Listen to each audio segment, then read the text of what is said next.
Hello, my wonderful friends. Welcome back, as it's time for part 4 of Princess Lump. This part's called The Boys. Oh dear. Hello, Moonhorse. Hello, Sango, and the ever-majestic celestial herd. Before I continue with the main story, I'd like to tell you a bit about PL's nice girlish behavior when it comes to boys. I need more time to kind of regain a memory of what happened next in the story because I honestly like to forget the next part. So I figured I'd give you a comprehensive track record of her boy experience. It would also be pretty entertaining. PL's affection was always mostly aimed at my brother. However, when my brother would have a girlfriend or something, she'd be forced to turn her attention elsewhere. That is, after at least trying to get my brother to split up with his girlfriend. The reason she thought she belonged with him is because, and these are her exact words, he's perfect, and I'm perfect. Plus we both sing, so we're perfect together. Yeah, she also thought that he, quote, always went for those trashy girls I treated badly, when I'm right here waiting for him. Oof. She even went so far as to, while she was putting me through literal hell, confess her love to him yet again. She told him that the only reason you don't want to date me is because I'm fat and you're shallow and you need to give me a chance because I promise I'll treat you right. If you have nice girl bingo, I think you just won. Yikes. But he always rejected her, and that was that. But there are other boys. You see, PL couldn't keep a boyfriend to save her life because how she is as a person. But she would always try to flirt with new men and have flings here and there. Maybe this would have worked if her flirting wasn't so straightforward and creepy. Some examples of this include, number 1, a neglect of personal space. She's the type of person to just go up to a guy and force a bear hug on him when he's clearly not into it. It is inescapable. However, at homecoming one year, she forced some guy against a wall and started grinding on him. He was mortified, so he just stood there, frozen. She tried to text him later that night to tell him that she thought that he was so attractive or whatever, and he had to explain to her that that was not an okay thing for her to do, and he did not like it, nor did he give consent. And before you could say that he could have told her to stop, yeah, it's a crowded dance hall with booming music, and the man was literally backed against a wall. So, yeah. Number 2. She has no idea how to have a normal conversation with anybody she finds attractive. For example, she tried to get with one of my male friends. We'll just refer to him as V. And her opening line on Snapchat was something to the effect of, "Oh, hey, V, I'm just laying in the bath right now, winky face." Mind you, she's barely spoken 3 words to this dude, at least in person.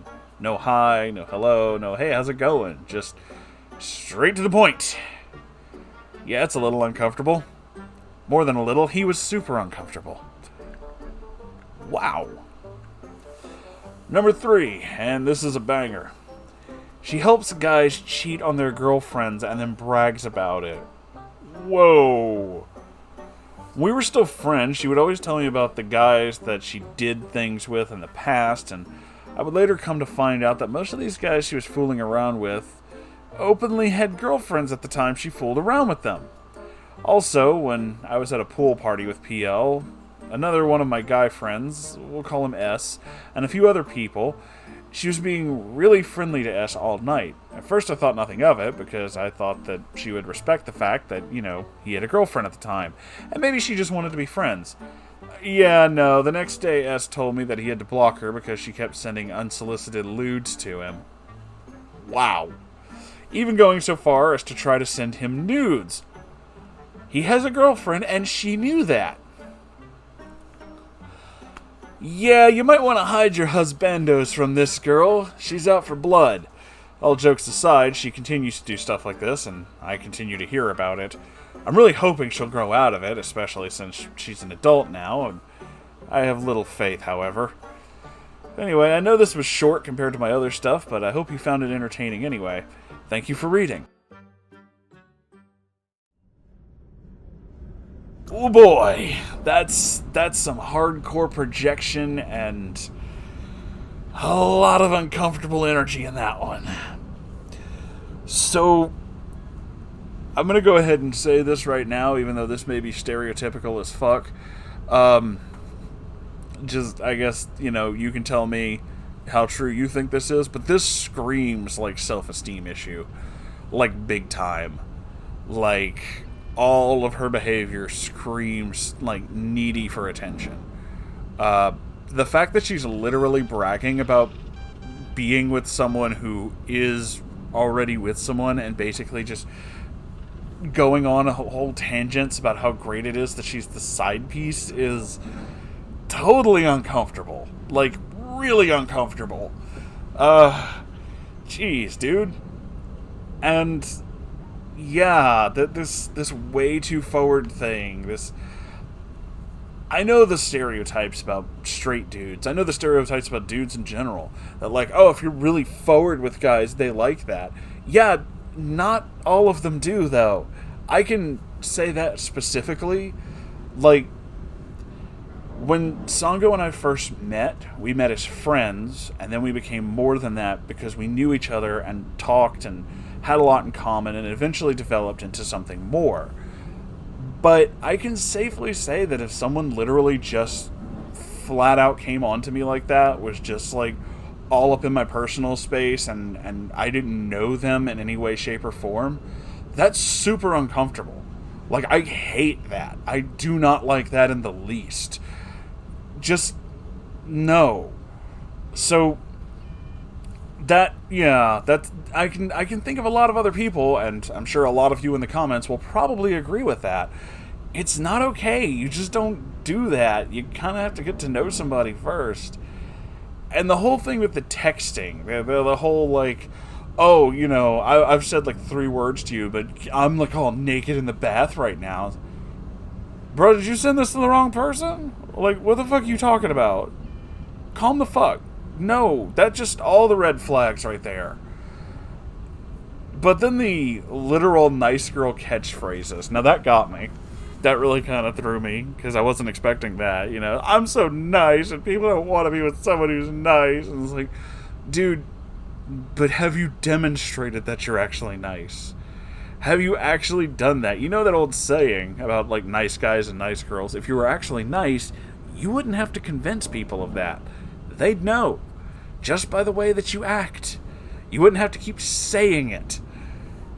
People who constantly talk about how nice and polite and things that they are usually are not nice or polite. As you all well know, given which channel you're on. So, yeah, that's super fucking red flag. Just so many of them. Just so many of them at this point. A goddamn field. It's a fucking parade. So, yeah, like, I kind of have to agree with you, though, that you hope that she grows out of the nice girl phase. You're hoping, and I feel that. I am, too. I think anybody who's in one of those nice guy / nice girl, incel, whatever phases, neckbeard even, all kind of the same thing, I hope they grow out of that, too. I hope everybody who has these issues, it's just a phase, and it passes, and you move on to become a better person. But some people don't. Believe me, I know people who are like my age and still act like that nice girl who's 16, The drama, the fighting, the can't keep a boyfriend for more than 5 minutes, the back and forth with everyone, the just always starting fights because, people just don't understand how nice I am, and stuff like that.